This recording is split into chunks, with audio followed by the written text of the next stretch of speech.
मध्य प्रदेश में राज्यसभा का चुनाव सिर्फ एक चुनाव नहीं है जो खेला और जीत हार तय हो गई। इस चुनाव से कांग्रेस एक बड़ा प्लान तैयार कर रही है। जी हाँ, सूत्रों के हवाले से कहा जा रहा है कि राज्यसभा चुनाव से कई रास्ते साफ होंगे। जैसे पहला, कमलनाथ को सांसद बनाकर जीतू पटवारी को विधानसभा चुनाव में मुख्यमंत्री चेहरा बनाना। दूसरा, जीतू पटवारी को सांसद बनाकर दिल्ली भेजना और मध्य प्रदेश में कमलनाथ की वापसी करवाना। हालांकि मध्य प्रदेश की राजनीति में राज्यसभा चुनाव की तारीख के ऐलान के साथ साथ इन दो नामों पर चर्चा जोरों से होने लगी है। आखिरकार कौन जाएगा दिल्ली, कौन संभालेगा मध्य प्रदेश, इसको लेकर अभी तक सस्पेंस बरकरार है। चलिए करते हैं कुछ चर्चा और समझने की कोशिश करते हैं कि आखिरकार किसका पलड़ा भारी है, किस पर आलाकमान मेहरबान है। नमस्कार, मैं हूं नास्मिन खान और आप सभी का बहुत बहुत स्वागत करती हूं। दिग्विजय सिंह का इशारा। मध्य प्रदेश के पूर्व मुख्यमंत्री और कांग्रेस राज्यसभा सांसद रहे दिग्विजय सिंह द्वारा एक कार्यक्रम में पार्टी प्रदेश अध्यक्ष जीतू पटवारी को लेकर कहे एक बयान की चर्चा भोपाल से लेकर दिल्ली तक हो रही है। दरअसल वरिष्ठ कांग्रेस नेता दिग्विजय सिंह ने प्रदेश अध्यक्ष जीतू पटवारी को लेकर कहा कि अब दिल्ली एआईसीसी यानी कि अखिल भारतीय कांग्रेस कमेटी में हमसे ज्यादा पकड़ जीतू पटवारी की है। वेणुगोपाल राव से आप कुछ भी लिखवा सकते हैं, जीतू पटवारी का नाम आगे ही आएगा। आपको बता दें, पटवारी की पहुंच सीधे राहुल गांधी तक है। दिग्विजय सिंह के बयान को भविष्य की राजनीति में जीतू पटवारी के बढ़ते कद के तौर पर देखा जा रहा है। जीतू पटवारी का बढ़ सकता है कद। दिग्विजय सिंह के बयान से देखें तो जीतू पटवारी अभी न विधायक है न सांसद है, यानी पटवारी मौजूदा समय में किसी भी सदन के सदस्य नहीं। ऐसे में उन्हें अपनी बात कहने के लिए एक सदन की जरूरत है। साथ ही प्रदेश अध्यक्ष होने के नाते उन्हें कुछ प्रोटोकॉल की आवश्यकता पड़ती है। यदि पटवारी राज्यसभा के सदस्य बनते हैं, उनकी प्रोटोकॉल और सदन में बात रखने दोनों ही कमियां जो है वो पूरी हो जाएंगी। उनका कद बढ़ जाएगा, दबदबा बढ़ जाएगा। इससे पटवारी को प्रदेश अध्यक्ष के तौर पर संगठित और सभाएं या रैलियां करने में कुछ सहूलियत भी मिलेगी।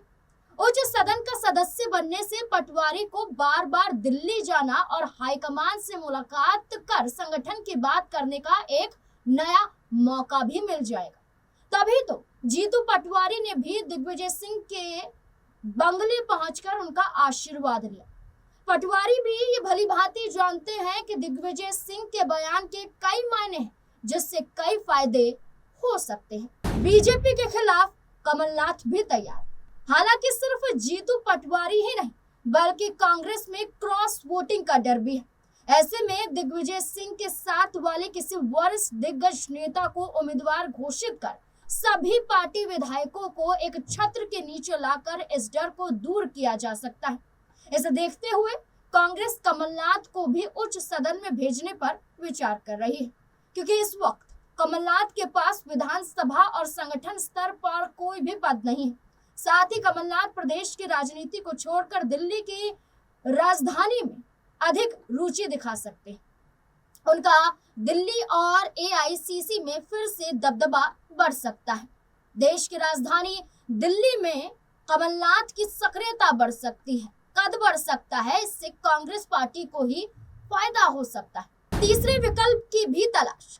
वहीं कांग्रेस दो चेहरों तक सीमित भी नहीं रहना चाहती है। कांग्रेस एक सीट के लिए तीसरे विकल्प को भी तलाश रही है। इसलिए कांग्रेस के मन में तीसरा ये भी चल रहा है कि किसी एससी उम्मीदवार को राज्यसभा भेजा जा सके। जैसे पिछले चुनाव 2020 में दिग्विजय सिंह के साथ फूल सिंह बरैया को राज्यसभा उम्मीदवार बनाया गया था, लेकिन कांग्रेस के कई विधायकों के सिंधिया के साथ बीजेपी में चले जाने से बरैया चुनाव हार गए थे। लेकिन 2026 में हो रहे राज्यसभा चुनाव ने एक बार फिर से 2020 के राज्यसभा चुनाव की यादों को ताजा कर दिया है। और इस पर चर्चा फिर से होने लगी है। फिर से कई चेहरों को लेकर सामने आया जा रहा है, जिसमें न सिर्फ बनाया बल्कि मीनाक्षी का भी जिक्र किया जा रहा है। क्रॉस वोटिंग के खतरे से बचना। बता दें कि मध्य प्रदेश में 3 राज्यसभा की सीटों पर राज्यसभा का चुनाव होने जा रहा है। 230 विधानसभा सीटों वाले राज्य में एक सीट को जीतने के लिए 58 विधायकों के समर्थन की जरूरत है। ऐसे में 163 विधायक भाजपा के पास है। 2 सीट आसानी से जीत सकती है बीजेपी। तीसरी सीट पर नाम से ज्यादा कांग्रेस को क्रॉस वोटिंग का डर सता रहा है, क्योंकि जहां 66 विधायक वाली कांग्रेस आसानी से अपनी सीट जीत सकती है, वहीं बीजेपी के वजह से कांग्रेस पार्टी को खतरा महसूस होने लगा है। बीजेपी के पास 2 सीट जीतने के बाद 47 विधायक फिर भी बच जाते हैं और 11 विधायकों की जरूरत पड़ती है। तो तीसरी सीट जीतने के लिए माना जा रहा है कि भारतीय जनता पार्टी कोई खेल कर सकती है।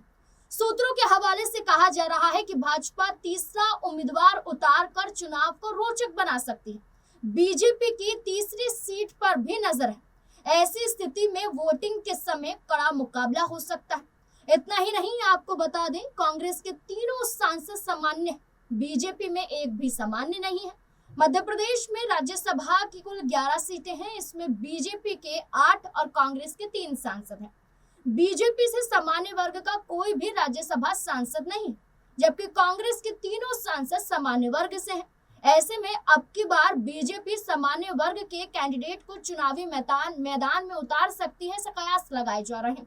इसलिए कांग्रेस तैयारी कर रही है कि ऐसे चेहरे को सामने लाया जाए जो चुनाव भी जितवा दे और क्रॉस वोटिंग के खतरे से भी बचा जा सके। कानूनी वजह बनेगा रास्ते का पत्थर। अब नाम से ज्यादा जरूरी क्रॉस वोटिंग था और क्रॉस वोटिंग से ज्यादा जरूरी अब यह नजर आता है विधायकों को बचा कर रखना, क्योंकि एक बड़ी कानूनी कार्यवाही में कई विधायक कांग्रेस के मुश्किलों में फंसे हुए हैं। कई बड़ी मुश्किल कांग्रेस पार्टी पर अभी भी, क्योंकि चुनाव जीतने के लिए कांग्रेस के पास विधायकों की पर्याप्त संख्या तो है, लेकिन इसके बावजूद विधायक यहाँ पर्याप्त नहीं माने जाते।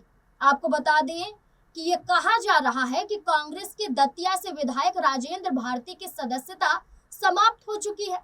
विजयपुर से जो विधायक थे मुकेश मल्होत्रा, उनके मतदान पर रोक लगा दी गई है और बीना एमएलए निर्मला स्प्रे से जुड़ा केस अभी पेंडिंग पड़ा है, जिसकी वजह से लंबित होने के कारण प्रभावी संख्या घटकर 62 रह गई। कांग्रेस को जीतने के लिए 58 विधायकों के वोटों की जरूरत है, लेकिन क्रॉस वोटिंग, वोटों के विवादित होने और वोटों के कैंसिल होने से समीकरण बदल सकता है और इस वजह से कांग्रेस के अंदर खींचतान देखा जा रहा है। कभी कमलनाथ का नाम तो कभी जीतू पटवारी का नाम आ रहा है। अब ऐसे में तमाम चर्चाएं। गौरतलब है कि प्रदेश की 3 राज्यसभा सीटों पर 1 जून से नामांकन प्रक्रिया शुरू हो जाएगी। 8 जून तक नामांकन दाखिल कर सकेंगे। 18 जून को वोटिंग होगी। 3 सीटें जो खाली हो रही हैं, इनमें कांग्रेस के दिग्विजय सिंह, बीजेपी के जॉर्ज कुरियन और सुमेर सिंह सोलंकी का कार्यकाल पूरा हो चुका है। अब ऐसे में ये माना जा रहा है कि बीजेपी नए चेहरों को तलाश रही है। इसमें कभी नाम नरोत्तम मिश्रा का आता है तो कभी नाम उमा भारती का भी सामने आता है। वहीं कांग्रेस पार्टी के जरिए कमलनाथ और जीतू पटवारी का नाम मुख्य तौर पर देखा जा रहा है। अब बीजेपी एक तरफ रणनीति बना रही है तो दूसरी तरफ कांग्रेस पार्टी का भी एक बड़ा प्लान चल रहा है, जो आगामी विधानसभा चुनाव तक चलेगा। अब ऐसे में देखना होगा कि आखिरकार कांग्रेस पार्टी किस पर दांव लगाएगी, कमलनाथ या जीतू पटवारी पर। आपको क्या लगता है, किसे राज्यसभा में भेजना चाहिए, जीतू पटवारी को या कमलनाथ को? आपकी क्या राय है? अपनी राय कमेंट सेक्शन में जरूर दें।